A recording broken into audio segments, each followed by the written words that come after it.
It's official. This is very shocking news for all Americans. It is finally starting. Be as good as your word. An old saying, but it's one that we can all use every now and then, right? To deliver on whatever we say. Because if we don't, then we lose the trust of the people, right? Not only are critics holding President Biden to his word for the fourth stimulus check, but his word to make the Crown Prince of Saudi Arabia and the entire country a pariah. Today, though, both statements could not be more further from the truth, as we're still waiting on a fourth stimulus check, and the president gave the prince a fist bump when he was last there. Has this lowered your expectations of promises made by the government? Comment a quick yes or no down below. Also, investigations on the president's son, Hunter Biden, may ramp up yet again. Whistleblowers are now saying that the American people will be shocked at just what dealings the first son has actually been doing all this time. Do you think that these investigations are necessary at this time? A whistleblower says that this is a win for Americans and that we're not ready for the revelations that will be made. For your daily dose of the truth when it comes to the US economy, the stock market,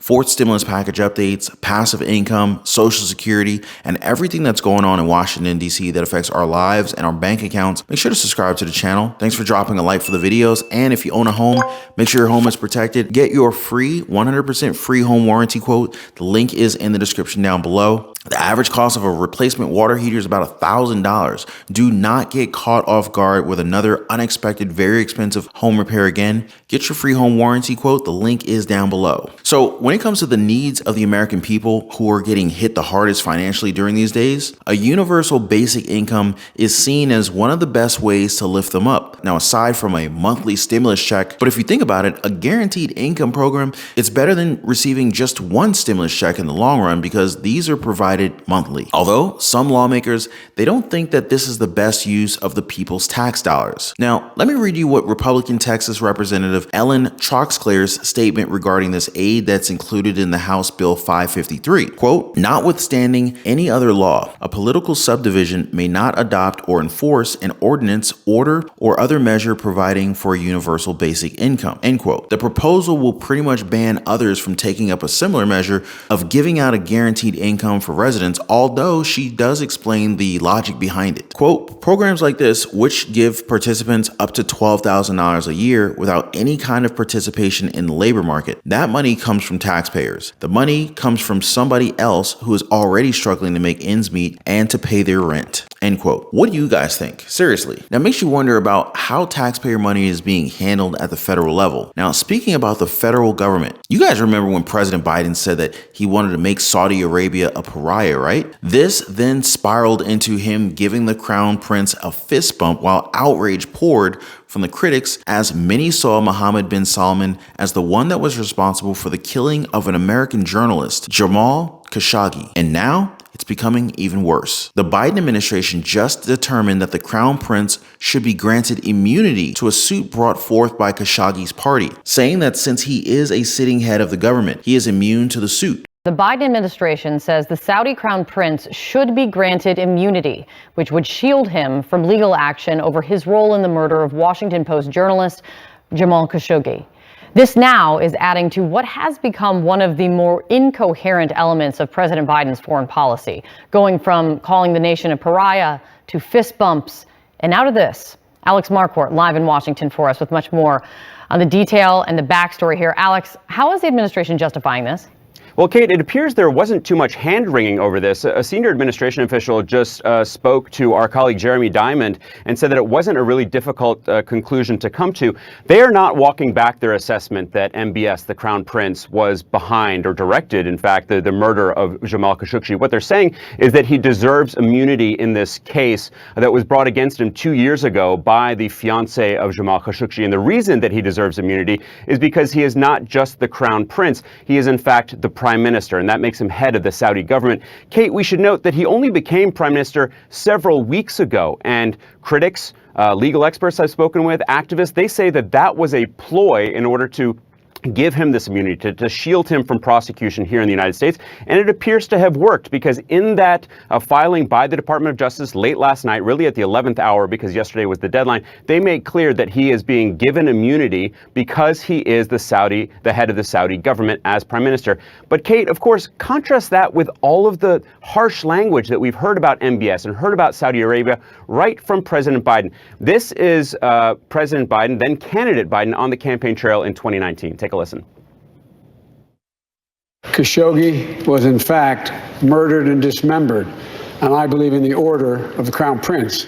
And I would make it very clear, we were not going to in fact sell more weapons to them.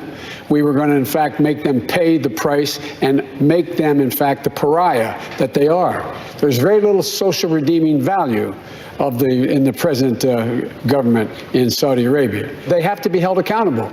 Wow. Now, I really don't pick sides aside from my own mentality that the American people should always come first, but it's both amazing and insane at the exact same time how the president of the United States has straight up flip-flopped on his take when it comes to Saudi Arabia. Now, it's ironic to say that the one who said that he will bring justice is the one who is granting immunity. I can't make this stuff up, y'all. Now, it's also worth noting that the U.S. intelligence community found the prince guilty of ordering the operation to capture or kill the journalist. This statement falls in line with many of President's words that never came to fruition. The stimulus checks, the pandemic's over, and even the student loan forgiveness, well, this is still being pushed to the Supreme Court, but again, it's yet another announcement that hasn't yet actually gained any traction. Others may comment that I have a dislike for the president, but this is not the case. Here's the leader of the free world, and people put him on a different standard because, again, the American people deserve the best, do we not? But what do you guys think? Has the president kept his word on all these occasions? The House GOP is still determined with this Hunter Biden investigation, even though they only have a thin majority. Republicans see these investigations as top priority, while Democrats criticize them that this is just political payback for President Biden's efforts on the agenda that helps working people, end quote. So here's something that you guys should know. Tony Bobulinski, the ex-business partner of Hunter Biden, says that Americans will be shocked by the probe. So here's a part of what he said, quote, Hunter Biden, in his own words, has said he is putting his entire family's legacy on the line to do business with the Chinese Communist Party via CEFC. He says that in his own words, in numerous text messages and other things I've provided both to the FBI and other whistleblowers. He also says that the president is definitely the big guy. So he sees this as a win for Americans and adds that, quote, the good news for the American people is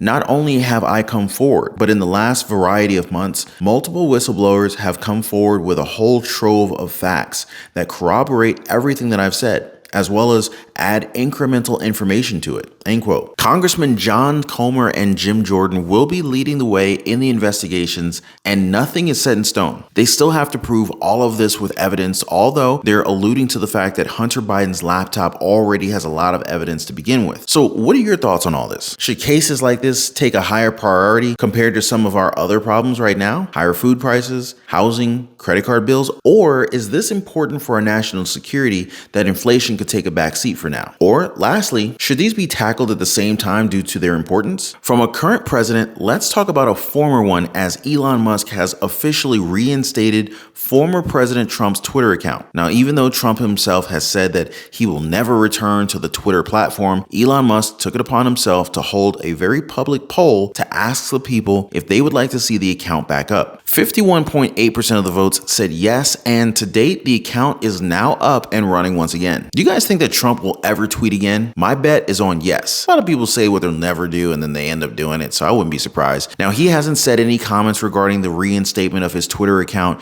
and the last tweet is still from January 8th, 2021, where he said he wasn't going to the inauguration. The account is now growing with more followers again, with the majority of people on there saying that this is what free speech is all about. Do you guys agree with this and Elon Musk's decision? Feel free to share your thoughts and insights about this and all the updates that I shared with you guys on today's session. And while you guys are down there, make sure to smash the thumbs up button. I appreciate that. Thanks for hanging out with me today. And if you're new to the channel and you want to keep updated with everything that matters to you regarding our economy and your bank accounts, make sure to subscribe to the channel, because if you want the truth, y'all know where to find it. Appreciate you guys watching. This is Ron. I wish you all great health and better days to come. I'll see you on the next one.